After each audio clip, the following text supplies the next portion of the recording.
Hello, everyone. Thank you for being here for this Malt Academy. Before we start, can you tell me in the chat if you can hear me and see me, and the same for Cedric, please?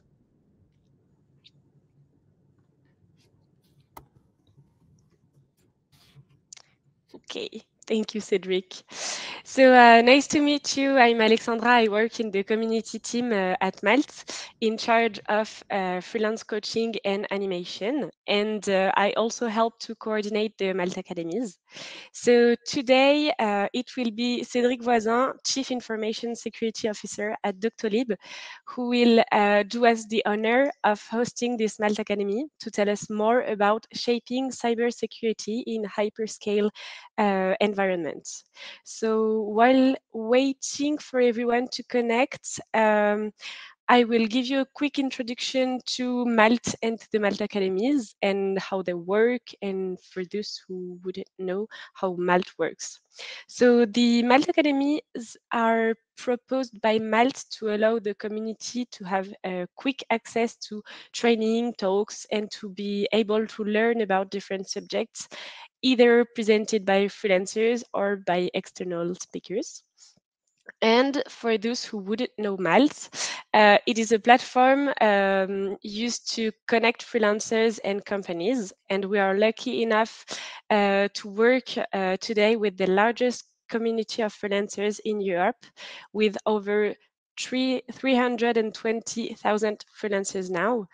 And we are present in France, Germany, Spain, Belgium, and the Netherlands. And we work also with more than 90,000 clients, including 80% of the CAC 40, but also with small and medium-sized businesses, startups, etc. So if you are a freelancer, you can find new opportunities thanks to Malt, and you can grow thanks to our community and our various partnerships.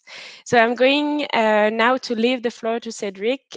Don't hesitate to ask your questions during this conference in the question tab, which is at the bottom right, just next to the chats, if you have any. And Cedric will answer regularly during his presentation. And you can also interact during the session in the chat tab. Best Malt Academy to all. And Cedric, I leave the microphone to you. Thanks. So first of all, hi everyone, really happy to be there with you. I will try to walk you through what look like cybersecurity at Doctolib. Try to share with you couples of tips and tricks that I've been using. Of course, as state Alexandra, if you have any question to make the talk as interactive as possible, feel free to use the chat, and I will try to answer it right away. And yeah, I guess we can begin. So hopefully you should all see my screen now. I won't be able to put it full screen because I'm on Mac, and it's not well supported by Livestorm. But anyway, first of all, oh, it don't work, of course. Yep.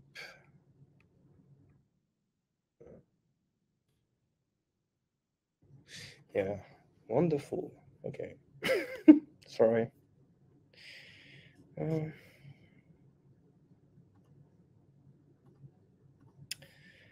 let's do it another way.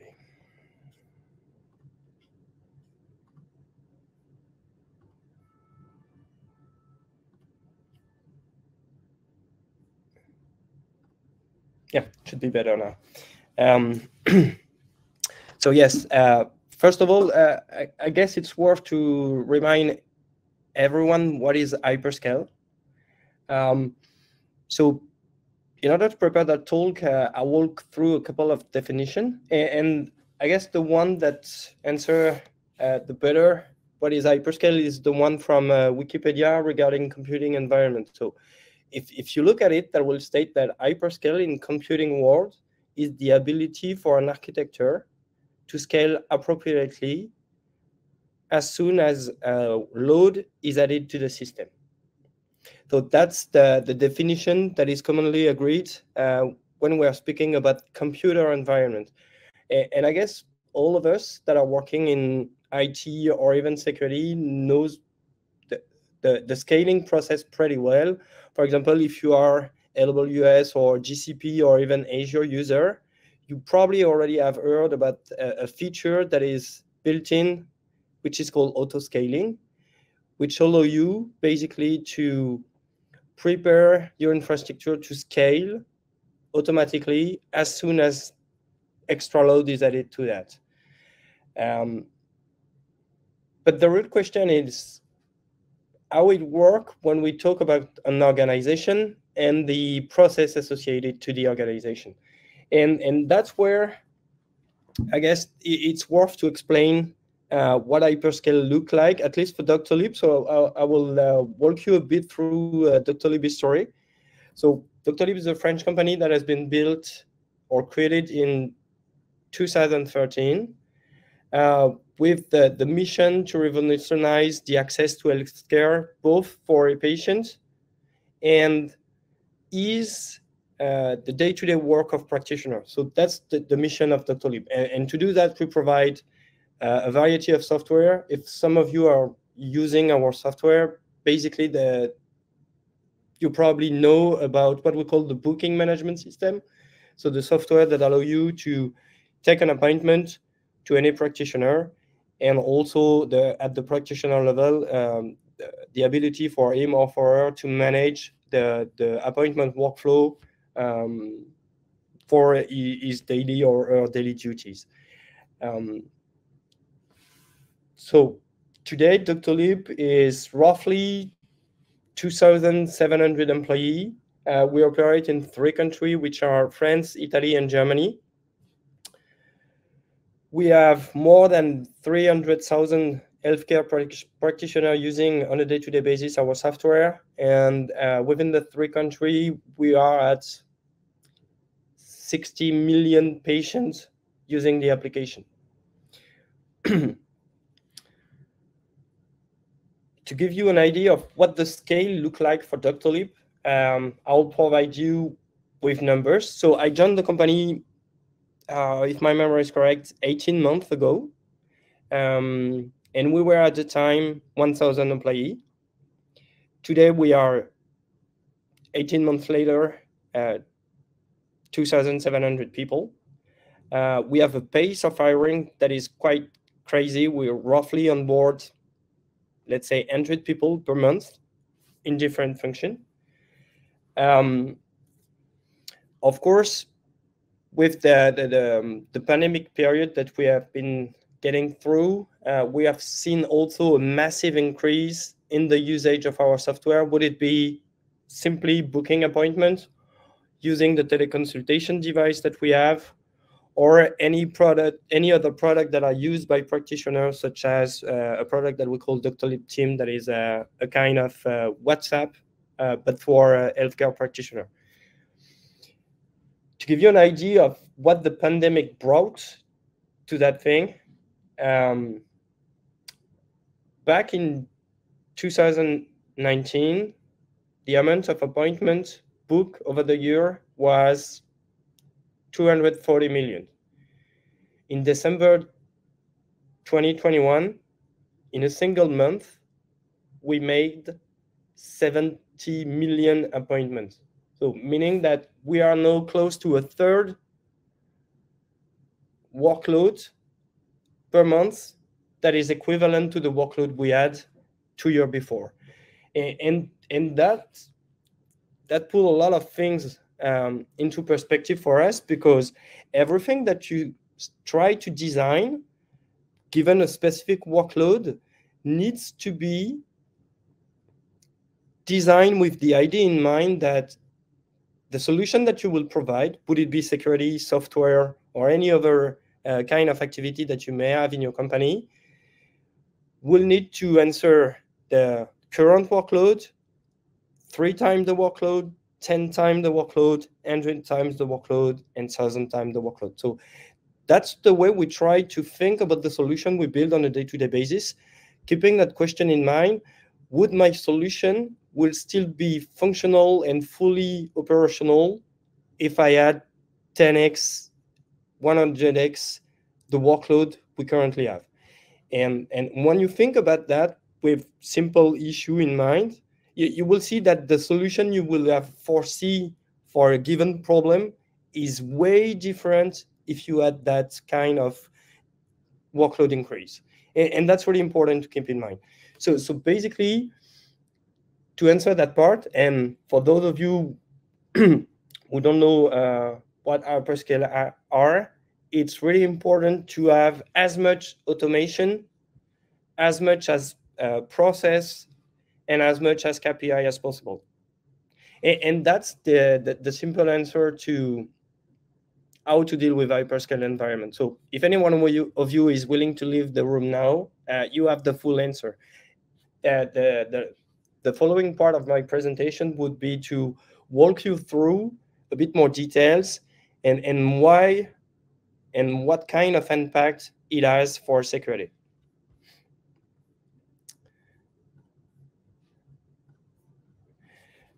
So given our activity, security is really key because we handle a lot of very sensitive data in the sense of what we call PHI, so personal health information, that are really important to protect.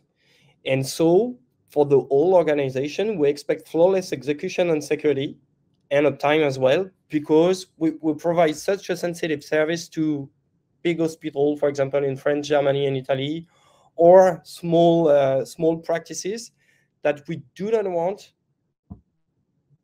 to have a confidentiality, an integrity, or an availability issue. So that's really key. That's something that is broadly accepted within the company.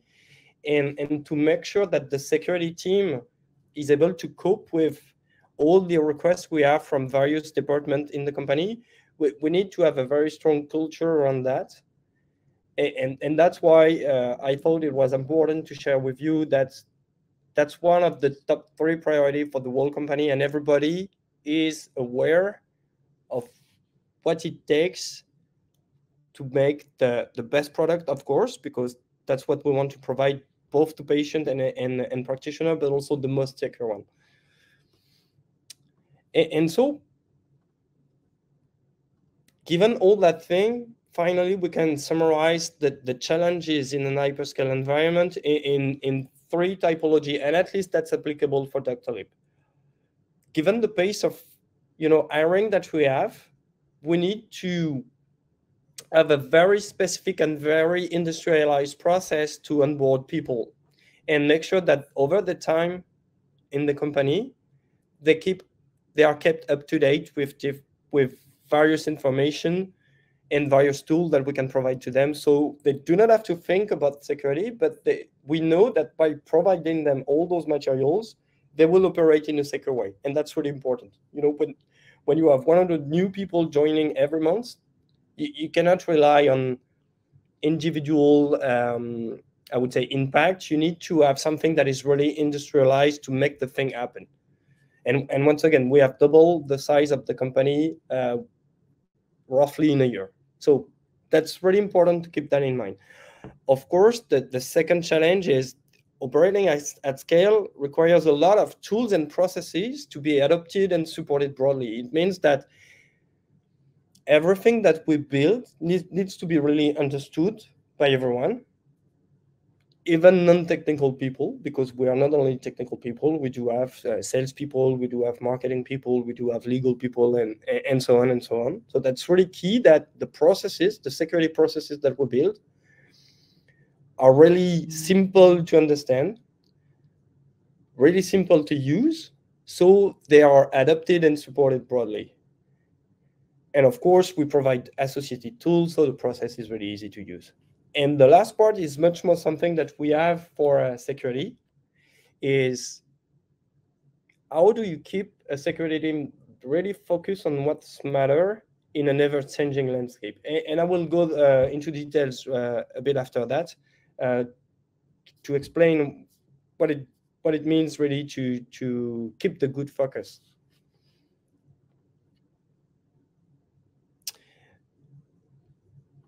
So just to explain you a bit more in detail how the security is handled at Doctolib, we split the security team activity into 5 very specific activity.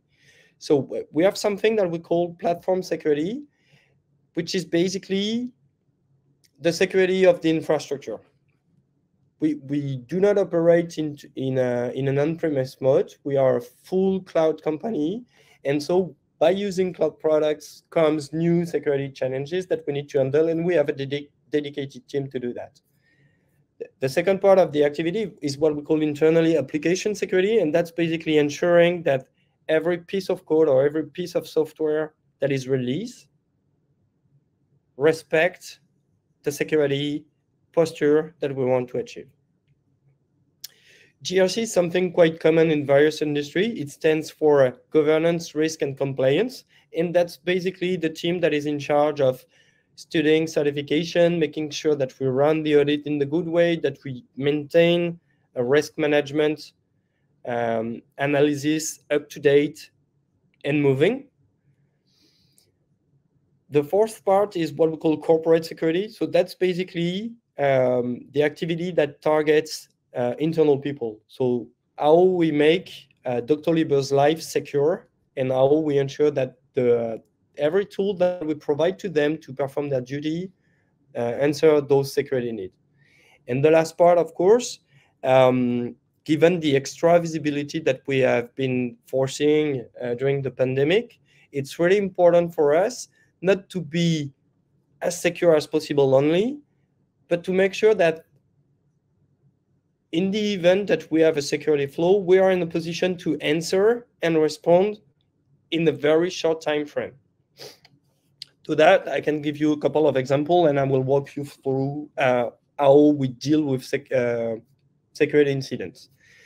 So that's basically the key activities of the security team. And to give you a bit of an overview of what the security team looked like, let's say roughly 2 years ago, we were speaking about 4 people. Today, we are 24 people dealing on a day-to-day basis with security only, split it in the 5 activities that I just presented to you. And we are still hiring because the company is still growing, and we still need to be supportive with all the activities of the company by making sure that the security team will not become a struggle point and will still be in a position to answer all requests coming to us. I guess now, if you don't have any specific question, I will walk you through the very specific example of the application security team and what does it look like for the security team and what we call the engineering internally. So yes, Sonia, before I walk you through the AppSec, of course, there is a very specific onboarding process that we call the Doctolib Academy, into which every new joiner needs to be onboarded. So that's basically something that lasts a week, into which you have a variety of topics, and security is one of them. And this applies to any new joiner. And then after this first week, you will have dedicated training per practice. So if I take once again the engineering example, we do have 2 additional weeks into which new engineer will be walked through how we code internally, how we publish code, how we review the code that is produced, and of course the very specific items that they must took from a security standpoint in their day-to-day activity. So that's really important for us to have that thing. So we make sure that every new joiner, even if they are non-technical, get a minimum of training on what are the risks from a security perspective and how we want them to handle it. And on top of that, as many companies, we do have what we call a security awareness. That is a yearly process. And last year, we ran something through a variety of podcasts. And the goal for us was to tell a story of what an attacker will do if he was willing to attack Doctolib. And that starts basically with social engineering techniques to the effective exploitation of the attack. This is delivered through podcast, and everybody have to listen to a podcast per quarter. And as soon as you have listened to that, you receive a leaflet with a couple of very specific items that we covered during the podcast. And then you can attend the second one and the third one and the fourth one. So that's basically the two main things. And on top of that, we are running through a variety of other things. We have internally something that we call Tech Time. That is an event which is free to join for everybody in the company, where anybody can speak, but that's limited to 3 minutes.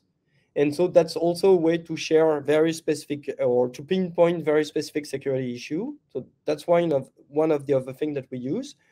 We also run a BBL, so you know the brown bag lunch, that are basically a 1 hour session that anybody can join as well, and that will be on a very specific topic. So the next one that we will organize internally will be with an ethical hacker that will explain to our developer population how he break into the system, because he is part of our bug bounty program, and so he knows pretty well our environment, and so he will be presenting things. And you also know that October worldwide is what we call the Cybersecurity Month, and that's also something that we use to organize very specific event internally, share practices, and share basically some news. And we also have a quarterly newsletter and a couple of other things. So there is not a very simple answer to your question, but to achieve the goal of raising the bar in terms of security awareness, we use a variety of process and tools to make sure that we can deliver very interesting content, no matter if you're a technical person or non-technical person. I hope that was a good answer to your question. So back to the AppSec part. In order to make you understand what is the pace of change of our code base, so basically we have 3 deployments a day. We run automatically more than 35,000 tests within a very short time frame, and those tests are run 100 times a day. And we have also the capacity, of course, because that's something that we want to have, to deploy a hotfix. Would it be because the software is malfunctioning, or because we have a security issue, in less than an hour, or even roll back within a minute if we are facing a software regression. So that's the base we have at the engineering, and the organization is pretty simple to understand. So we have different products. For each product, we call that a domain, and a domain is made of basically 2 main things: the engineering part and the product part, and they are working, of course, in an agile mode. So we have leading the domain, what we call an engineering director and a product director, and then we have a set of feature team, so maximum 8 to 10 per domain. Each feature team is managed by an engineering manager and a product manager, and that's the way we operate software development. To do that and to support all those domains, we need to have people in charge of a variety of other topics, especially architecture, because we do not have software architect within the domain. We have people that are the referral for a domain identified within the organization. And of course, we do the very same thing for the application security. So we have one application security engineer dedicated per domain. And on top of all those different products, we have a very specific security domain, which goal is to build what we call transversal components that can be used off the shelf by any developer. And that brings a lot of capacity, because as soon as the security team has released a tool, to handle a very specific case, we know that it become, let's say, brainless for developer. They do not have to focus on how to secure the thing. They know that they just have to use the thing and it will be secure by default. So that's a part of the activity of the AppSec team. Another big part of their activity is, of course, to be very close to the product director, product manager, engineering director, and engineering manager to make sure that every feature that will come into the roadmap in the form of a user story is validated from a security standpoint before we start the development process. And to do that, we use a very specific tool. And basically, that's a form, a very simple one, a Google form that we call text scoping. And within the text scoping, you have a couple of tech elements that you need to get through, and of course, security elements that you need to validate. If the text scoping is not validated, you cannot start the development. So we make sure, or we try to make sure, because we are not living in an ideal world, but basically, we know that every new feature that will go into the product will have to go through the text scoping. If it's not the case, it cannot pass the validation gate, and so the development cannot start. And basically, we ensure what we call in the software development a shift left approach, in the sense that we are at the very beginning of the creation of the feature, and we make sure that security and privacy items are taken into account right from the get-go. And then the development will go through all the CI tests and everything, and will be pushed to production. Sorry, I'm coughing. I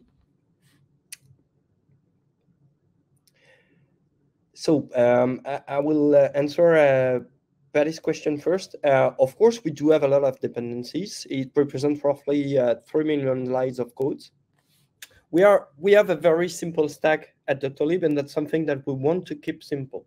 So to give you a bit more details, we're using Ruby and basically React.js. That's the tool language that we have internally. To make sure that even the code that we create or the code that we use is as much as possible free from security flaws, we use basically two tools on top of a variety of other things that I can walk you through, of course.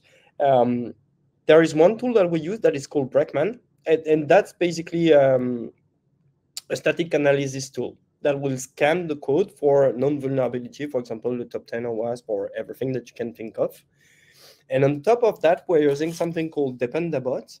That is basically something that will run at GitHub level and that will check for vulnerability within dependencies. And as soon as we detect something, we look if there is existing fixes for those library. And if it's not the case, we try to mitigate the vulnerability using the the CVE information that we can find on the very specific library. Sometimes, unfortunately for us, there is known vulnerability in the product for which no fix exists, and we have to be a bit more smart. So we use a different internal tool to mitigate the vulnerability by restricting the way that you can call a very specific library, or prevent some calls, or detect any try of exploiting the known vulnerability. And to answer your question, Antoine, the first thing that we built is the pillar. That's really important for us to ensure first that the culture is well known and well accepted within the company. As soon as you have that, and we call that our playbook, as soon as you have your playbook, that's quite easy to build on top. And what we require from every team is basically to be self-organized and responsible of their scope. And for that, we of course require what we call level 1 KPI. That is basically the North Star that you need to follow. And also second level KPI that are much more focused on their dedicated activity. And of course, one of our pillar is really key is, and that's mandatory for everyone joining the company, is to learn 3 things a day. And so by having that, we call that entrepreneurial culture, everybody is responsible for that scope, make it happen, making sure that you have all the capability to deliver the thing the best way possible.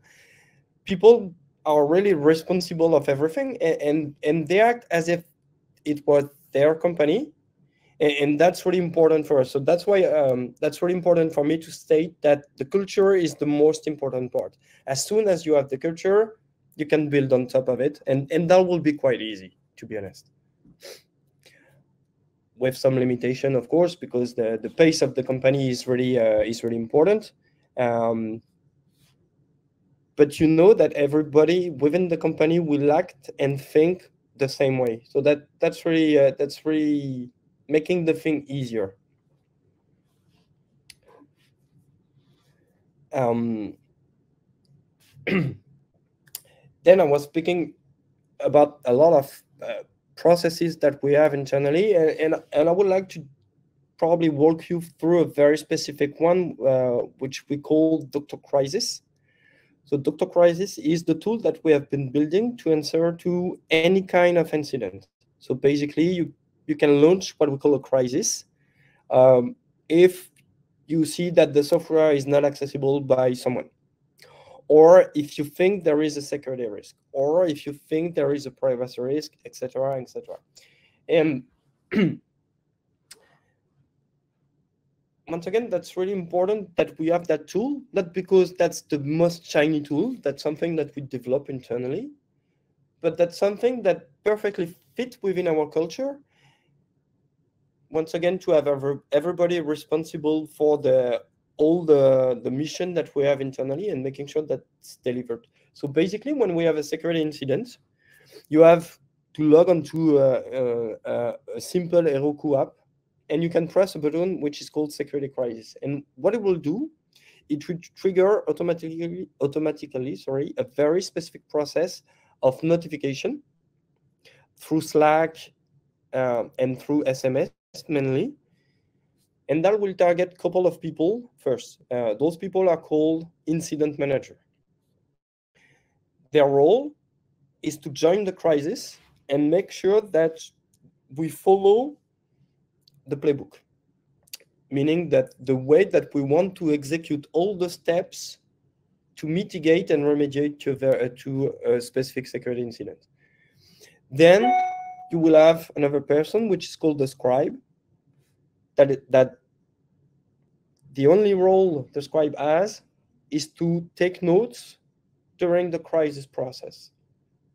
And then you have all the individual contributor that will join the crisis room, a virtual one, of course, to make sure that we are first, and that's really important to keep that in mind.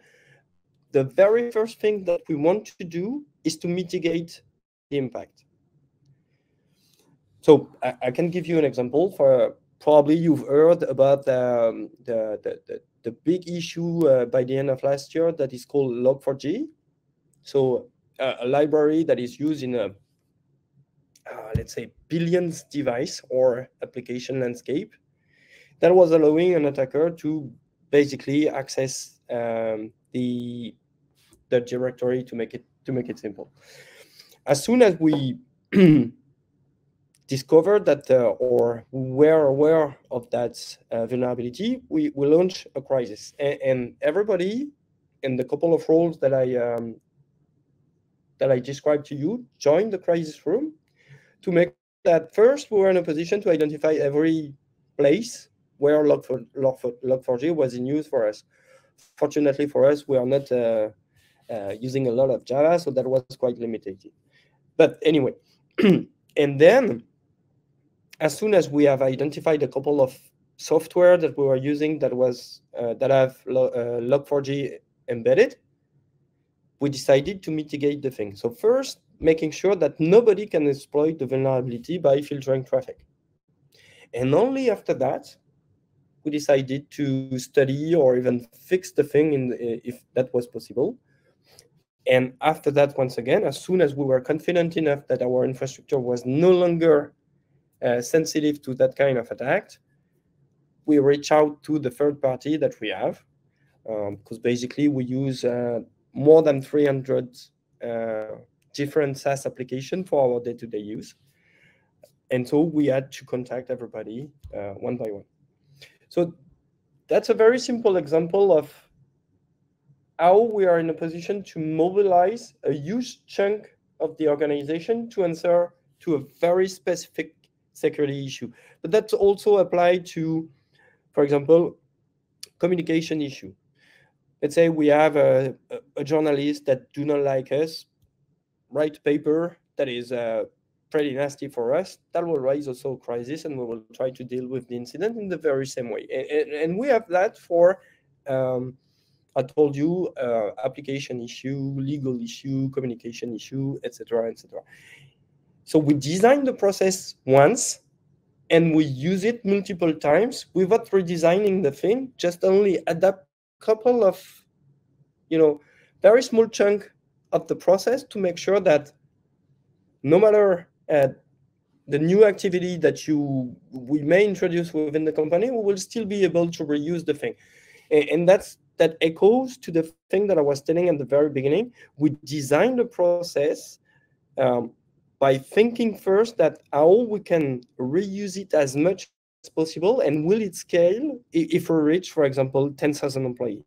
And with that particular example, I can tell you, yes, that works, because we have something that is pretty robust, used extensively by security and application. So there was first a very tech process, and note that's a global process share among the whole company. So that's a very good example of reusing something that is performing well, and that is applicable to any part of the company. And then I guess the last challenge that I was mentioning is how do you keep your team focused on what matters? And that's, I guess, the thing that is the most difficult for me to achieve and for the team to achieve on a day-to-day basis, because we have probably 10,000 ideas coming at the very same time every day. And probably all of them are very good, but we need to be really focused. And to do that, once again, we have a very simple process. Um, and it is used among the whole company. So basically, we do not issue, for example, a yearly roadmap, because year is a time schedule that is too large for us. The company is moving so fast that a year looks like a decades in I would say, brick and mortar company. Instead of building a yearly roadmap, we build what we call a strategic plan. So that's basically a couple of things that we want to achieve over a year. So that's the very top level item that we build, and it's called Doctolib strategic plan, and it's reviewed yearly, and that's in the form of only 10 initiatives. That's not a big, slide deck with a lot of details, just very important ideas. And so, for example, at security, for this year, we want to achieve by the end of the year a new certification for Germany, which is called BSIC5, and also achieve a data privacy certification, which is called ISO 27701. So that's one of the bullet points that we need to achieve within a year.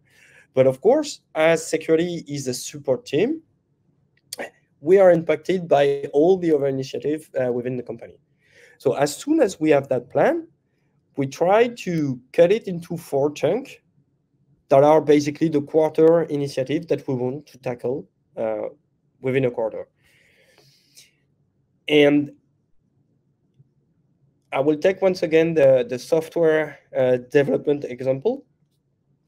So basically, we have roughly within tech and product organization, so the organization that I was describing before, roughly 600 people that are producing code and feature on a day-to-day basis, and that's their only job. In that space, 10% of the roadmap is reserved to security. So basically, we have three things to deal with when it comes to product development. We have making sure that security and privacy by design and by default is enforced, and that's the goal of everybody. Then we have the 10%. The 10% basically is used to fix software regression or security regression, or even make some changes into very specific per product line security issue that we may have. And the last thing that we have is what we call TT, that stands for technical task, and that's a very small subset of, let's say, improvement that can be done in a period that is less than a day. So, and that's the three things that we can use to enforce security at every stage of the product development. So basically, we have, once again, security by default and by design that is mandatory. You go through the text copying, you go through the pull request review, you go through everything that I listed before. Then you have the 10%. So basically, I would summarize it, tackling what we call the security debt, if any. And then for things that we will be discovering along the way, we have the TT part. And why I told you that it's quite difficult to keep focus, that's because, of course, healthcare is a very regulated environment, and France, Germany, and Italy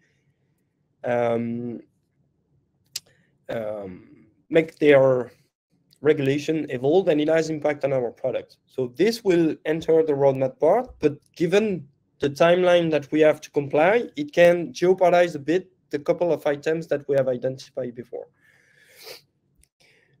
Then you have the 10%, so that's basically security that is maintaining a backlog of things per team that needs to be tackled. So this one is quite easy. And TT, so technical task, once again, can be used for a variety of things.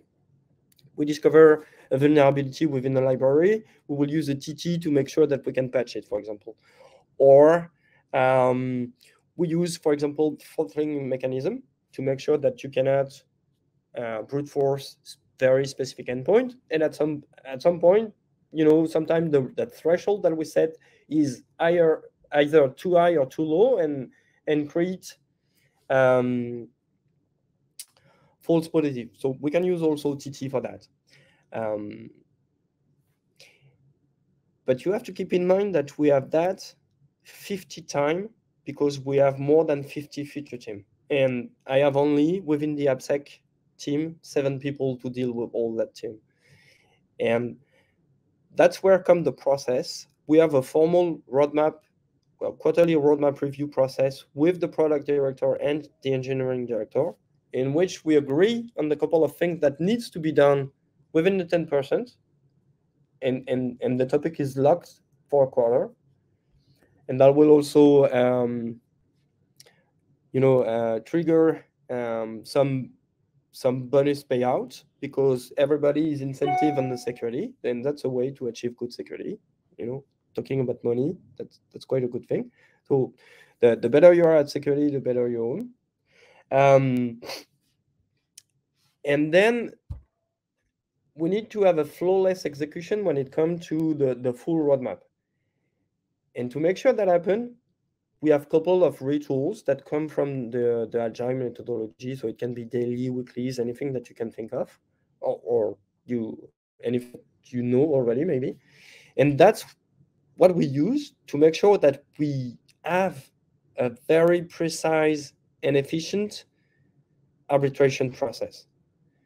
If we do not have that, that will be really difficult to handle the roadmap. And of course, on top of that, you have everything that is non-schedulable, or I would say the extraordinary event that can take the form of, a DDoS attack that target a very specific thing that we did not foresee, or scrappers, or any type of security event that can target a software application company like ours. And that's not the most easy part to deal with.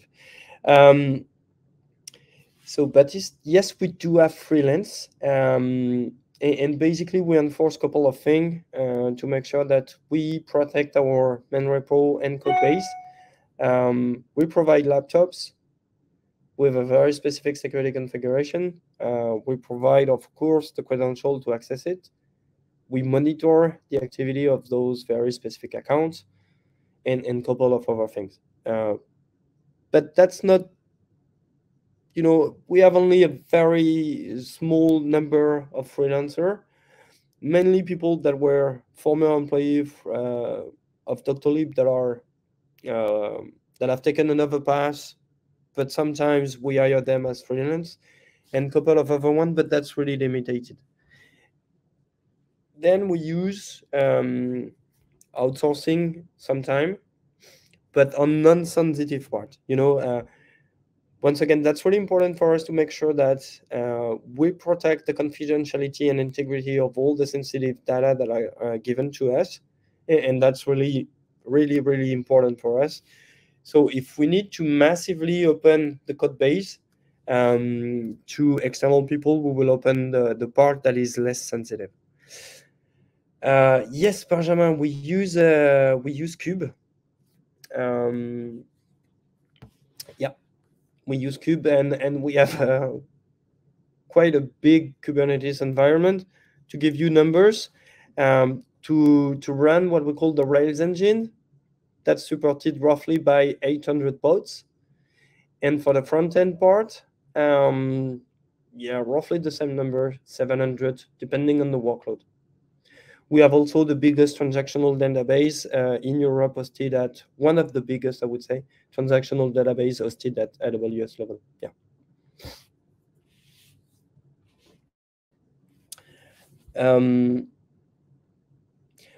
I guess I almost covered all the topic that I had in mind. The very last one is much more around what we call the emerging role for us. And basically, since you have in mind the 5 activity that we have at the security team, we lack a bit of efficiency when it comes to, once again, handling the complexity of all the topic that will come through different channels. To do that, we are looking for what we call security program manager or a security strategic manager, to make sure that we have a good way of interacting with, of course, engineering, because that's where most of our risk resides. But we also interact a lot with legal, for example, for privacy reasons. We also interact a lot with salespeople, marketing people, and reconciling all those things is quite difficult. And I do have someone responsible per practice in the team, but no one that is able to deal with the entirety of all the topic except me. But unfortunately for me, I have only a very small brain with a very limited bandwidth, so I cannot do it all by myself. So that's one of the roles that we are trying to staff, or we will be trying to staff in the upcoming months. Another one that is really important for us, we want the people that join the company to stay the longer possible, and we want to build them a very specific career path, and that's a full-time job. HR is supportive in some way, but they do not know in details what is the life of a cybersecurity engineer or cybersecurity people dealing with risk, for example. So that's also something that we are looking into. That's quite pretty new roles. Not really easy to staff, but I think, or at least we think, that we'll reach a point where those roles became really important for us, and that we will need to staff them to make sure that, once again, we are still in a position to operate at the pace we have at the moment and at the pace we will have tomorrow, without creating any struggling point in the organization. So that's really important for us.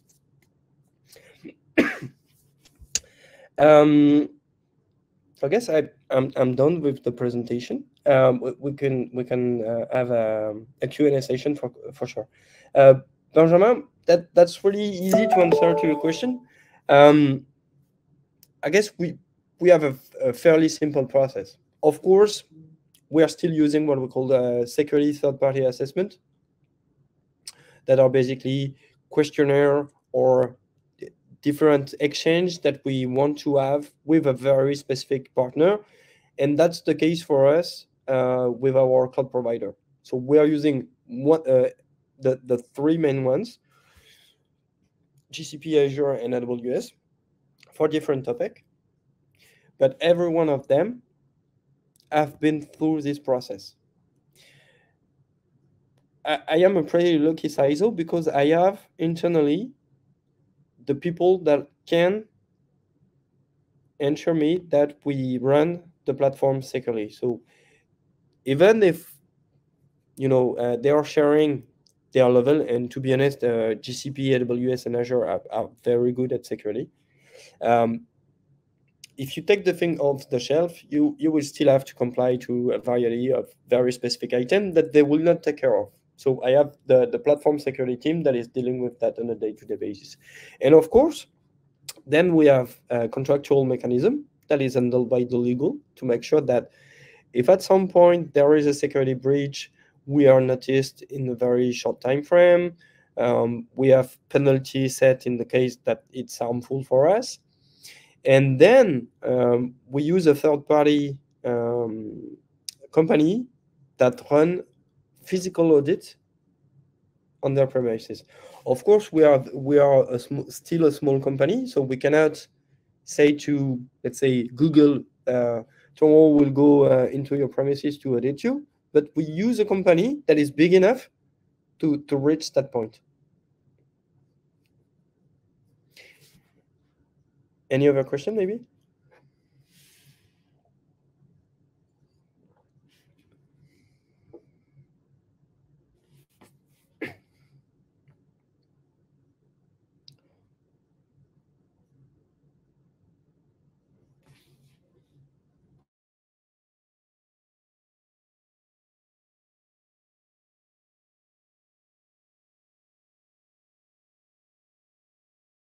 Yeah, sure. So we started the bug bounty program for Doctolib a bit more than 3 years ago. And at first, the program was private. So we just basically rely on what we call the security.txt standard to make sure that there is a place in the website where you can find the way to report bug. As soon as the bug was reported through that way, we onboarded people into our bug bounty program, validated the issue that they were sending to us, and if that was something real, of course, reward them according to the reward grid that we have. Recently, you may have seen it in the news. We have organized with Yes We Act, the company that we are using for our bug bounty program, live events with Malt also and BlaBlaCar, to make sure that we have more and more entering the program, or at least playing with our software. And right after that event, we open what we call the patient side to public bug bounty. So from now, anyone in the world can report vulnerability on our patient program. And if someone find what we call a critical vulnerability, we can reward them up to 20,000 euros. And you can find on our website what we call the vulnerability disclosure program. So if you're interested in looking into that, everything is well described, what is accepted, what is not, how to report the thing, how we can onboard you within the bug bounty program, and of course the reward grid.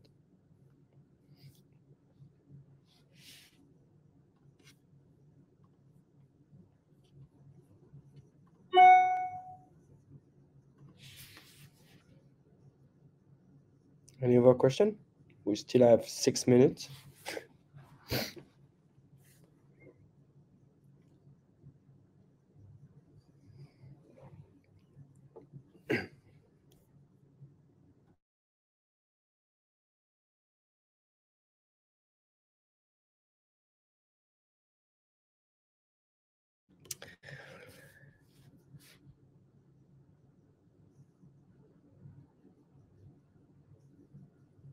Okay, so I will start with the bonus payout for security. So security people is not impacted by that bonus because that's our day-to-day job. So that will not be fair if we were rewarded very specifically just by doing our job. But that really applies to tech and product, and that's really simple. Since 10% of the workload from the tech and product team is for the security, 10% of their global bonus payout is indexed on security.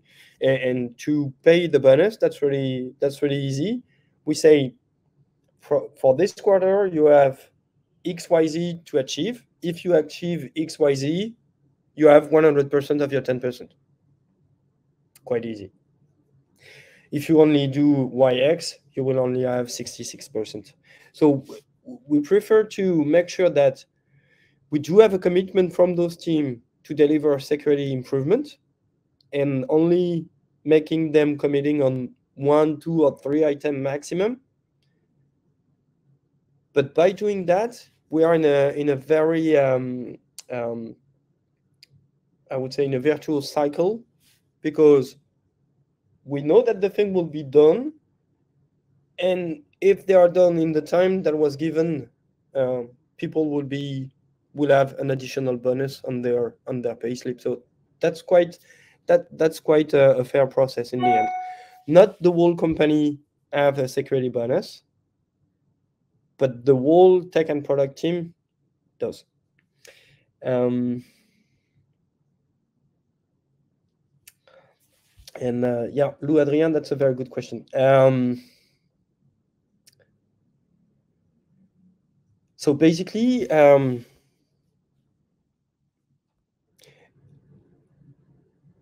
will try to use a real case example, and that you can find in the news. So 2 years ago, in July 2020, we have been targeted by an attack that was based on an enumeration attack. So someone was in a position to abuse the ID generator and find a couple of valid IDs, and so he was able to extract a couple of appointments. As soon as we face such a situation, we go through what I told you, the doctor crisis tool. And within the procedure, at the end of the crisis, we need, and that's mandatory, to write down what we call a postmortem. So a document that will summarize what happened in the crisis, why it happened, and what are the post action that we need to take to make sure that that will not happen again. We have a KPI for that. So after every crisis, no matter the typology, the postmortem owner have 5 days to publish the document, so we can grab all the postmortem action and use either the three things that I was describing before, TT if that's a small task that can be done within a day, the security 10% if that's more than a day, so something that can last a quarter, or even put in the roadmap the full redesign of a very specific feature. This applies to application, platform, external tools, anything.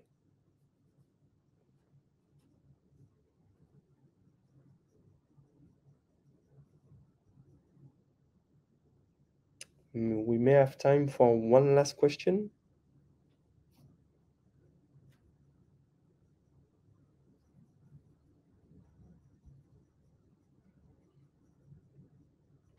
Okay. Um, so I guess it's time for us to quit. That was really a pleasure for me to share with you all those elements. You can feel free to reach out to me through LinkedIn if you have more. And thanks Alexandra for having me for that chat. That was a real pleasure. Thank you all for attending this Malt Academy, and thank you, Cedric, for hosting it. It was really interesting and complete, as evidenced by all the questions that we had and the many exchanges. So if you want to see other academies on various subjects, don't hesitate to visit our website, maltacademy.com. I will just share to you my screen with the link. Here you go. And if you want to do like Cedric and host a Malt Academy, don't hesitate to send in your topic by clicking on the Become a Speaker on the same website. And finally, if you haven't seen the beginning of this academy, or if you want to see all of the other presentations again, they are available on the replay page of maltacademy.com and on our YouTube channel. So on that note, thank you again, and see you for another Malt Academy very soon. Bye.